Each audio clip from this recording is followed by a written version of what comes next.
Welcome back बच्चों, स्वागत है आपका फिर से नॉलेज हैंगआउट में। मैं हूं आपका इकोनॉमिक्स टीचर ऋषभ शुक्ला और आज हम पढ़ने जा रहे हैं अपनी मॉनेटरी पॉलिसी के सेकंड पार्ट यानी कि क्वालिटेटिव मेजरमेंट में। क्वांटिटेटिव में मैंने बताया था जहां पर आपको रिजर्व या बैंक रेट ये दो वर्ड सुनाई पड़े, आप समझ लीजिएगा वो क्या है, क्वांटिटेटिव है। कौन से दो वर्ड? रेट यानी कि बैंक रेट या रिजर्व रेट की बात हो रही हो या रिजर्व्स की बात हो रही हो, ओपन मार्केट ऑपरेशन की बात हो रही हो, खरीद बेच की बात हो रही हो, तो क्या है, क्वांटिटेटिव है। क्वालिटेटिव में थोड़ा सा कह सकते हैं कि इंटेलेक्चुअल काम आ जाता है। इसमें ऑर्डर होता है, स्ट्रिक्ट ऑर्डर है, इसमें सजेशन है एक तरह का, मतलब समहाउ ऑर्डर भी है, गाइडलाइंस है और एक तरह की रिक्वेस्ट है कि आप अपना थोड़ा सा इंटेलेक्चुअल जो आपका क्या कह सकते हैं पार्ट है उसको यूज करिए और देखिए मार्केट में सिचुएशन क्या है और आरबीआई की मॉनेटरी पॉलिसी को कोऑपरेट करने की कोशिश करिए। तो इसमें क्वालिटेटिव में हम पढ़ने जा रहे हैं। पहला है मार्जिन रिक्वायरमेंट। मार्जिन रिक्वायरमेंट समझिए होता क्या है। ये आपने बचपन से सुना होगा कि जब आप लोन लेने जाते हैं तो कुछ चीज गिरवी रखनी होती है। क्लियर?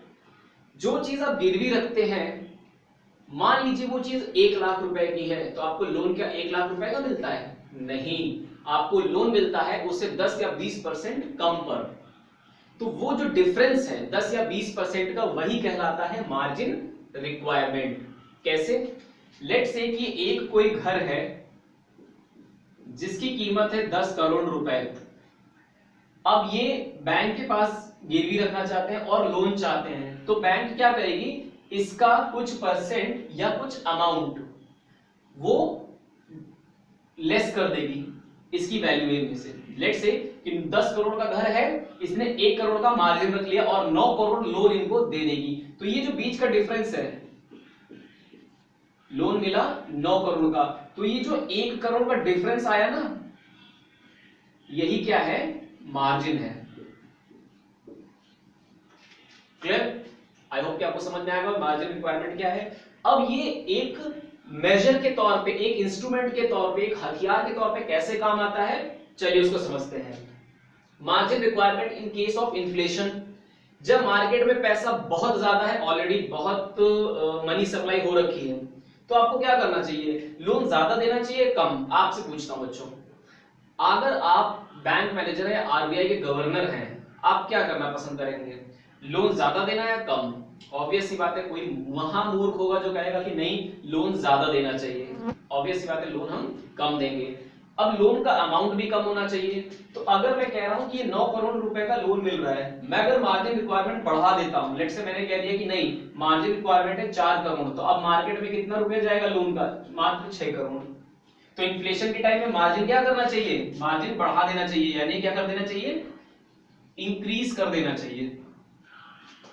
क्लियर? तो इससे होगा क्या, जब मार्जिन बढ़ जाएगा, अब ये लेट्स से 4 करोड़ हो गया, मार्केट में पैसा कितने का गया, 6 करोड़ का, यानी कि पहले 9 करोड़ जा रहा था, अब 6 करोड़ जा रहा है, 3 करोड़ की बचत हो गई, यानी कि सप्लाई कट ऑफ हो गई in case of inflation. Deflation के केस में क्या करना चाहिए, डिफ्लेशन के केस में मार्जिन रिक्वायरमेंट जो है वो डिक्रीज कर देनी चाहिए, ताकि ज्यादा से ज्यादा लोन पब्लिक तक पहुंचे और मनी सप्लाई इंक्रीज हो। तो यहां पर अब क्या करना है, लेट्स से 10 करोड़ था, यूजुअली जो गवर्नमेंट थी वो 2 करोड़ रोक लेती थी, अब हमने क्या कर दिया, हमने कह दिया कि नहीं भैया अब हम मात्र 1 करोड़ रोकेंगे, बाकी 9 करोड़ मार्केट में चला जाने दो। तो इससे क्या हुआ, जहां 6 करोड़ जा रहा था अब 9 करोड़ है, 3 करोड़ से मार्केट सप्लाई बढ़ गई। तो डिफ्लेशन के केस में क्या करना है आपको, मार्जिन रिक्वायरमेंट डिक्रीज कर देना है ना आसान। इन्फ्लेशन से आई, डी से डी, मैच कर गया। चलिए मोरल सुएशन पे चलते हैं। मोरल सुएशन में होता क्या है, इसको थोड़ा सा समझ लेते हैं, थ्योरेटिकल पार्ट, क्योंकि इन्फ्लेशन डिफ्लेशन तो बाद में आपको समझ में आ जाएगा।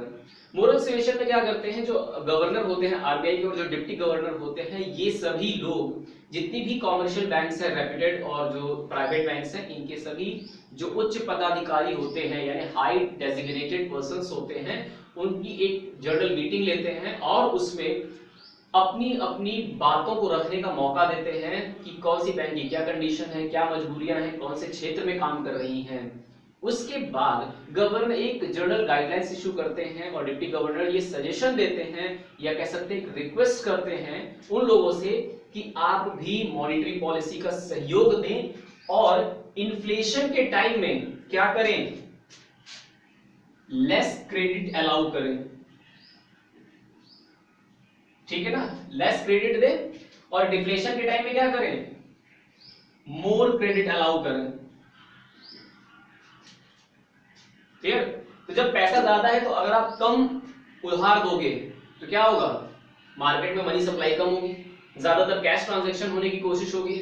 तो जब जब कैश ट्रांजैक्शन की वो क्वांटिटी बढ़ने लगेगी और क्रेडिट कम हो जाएगा तो धीरे धीरे मनी सप्लाई कम होने लगेगी। और जब डिफ्लेशन है, मार्केट में पैसा है ही नहीं, तो क्या करिए, ज्यादा से ज्यादा क्रेडिट पर काम कराने की कोशिश करिए और उससे क्या होगा, मनी सप्लाई आपकी बढ़ेगी। तो ये तो बात हो गई मोरल सुएशन की। अब हम बात करते हैं क्रेडिट राशनिंग की। तो क्रेडिट राशनिंग को इस तरह से समझिए, पहले इन्फ्लेशन के केस में बात कर लेते हैं। मैं कॉमर्शियल बैंक हूं, मेरे पास दो लोग लोन लेने आए। क्लियर? एक ऐसा व्यक्ति है जिसका घर भूकंप में टूट गया था, उसको हाउसिंग लोन लेना है। दूसरा व्यक्ति मेरे पास आया है, उसको कहीं घूमने जाना है, तो वो टूरिस्ट लोन लेने आया है, मतलब घूमने के लिए जो लोन होता है वो लेने आया है। तो मैं पहले लोन किसको दूंगा, मैं उस घर वाले व्यक्ति को दूंगा या जिसको घूमने जाना है? भैया तुम तो अपनी एडिशनल फैसिलिटी मतलब जो कह सकते हैं इच्छाएं होती हैं उसको पूरा करने पे लगे हुए हो, उसकी तो बेसिक रिक्वायरमेंट है, तो मैं प्रायोरिटी किसको दूंगा? यहाँ पर मेन चीज जो मैं समझाना चाहता हूं वो प्रायोरिटी और रिक्वायरमेंट की है। आरबीआई सजेस्ट करती है कॉमर्शियल बैंक को कि जिसकी रिक्वायरमेंट आपको लगता है कि इसको हमें प्रायोरिटी देनी चाहिए, जिसकी रिक्वायरमेंट को आपको लगता है कि प्रायोरिटी देनी चाहिए, आप उसको लोन एडवांस करें।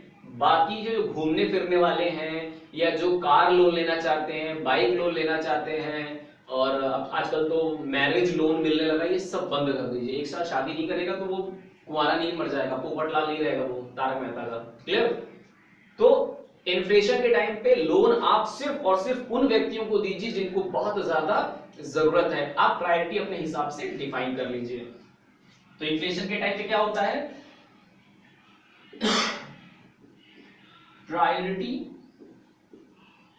बेस्ड लोन मिलता है। डिफ्लेशन के टाइम पे क्या होता है,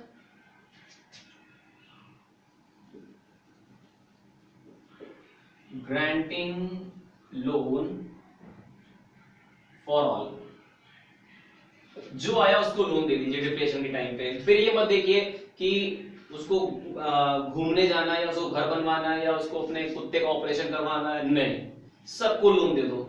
कब? डिफ्लेशन के टाइम पे। क्यों? क्योंकि मंदी, भैया मार्केट में पैसा है ही नहीं, अगर वो पैसा लेने आ रहा है तो उसको दे दो, मनी सप्लाई बढ़ेगी, मनी सप्लाई बढ़ेगी तो डिफ्लेशन का जो प्रॉब्लम है वो काउंटर होगा। क्लियर?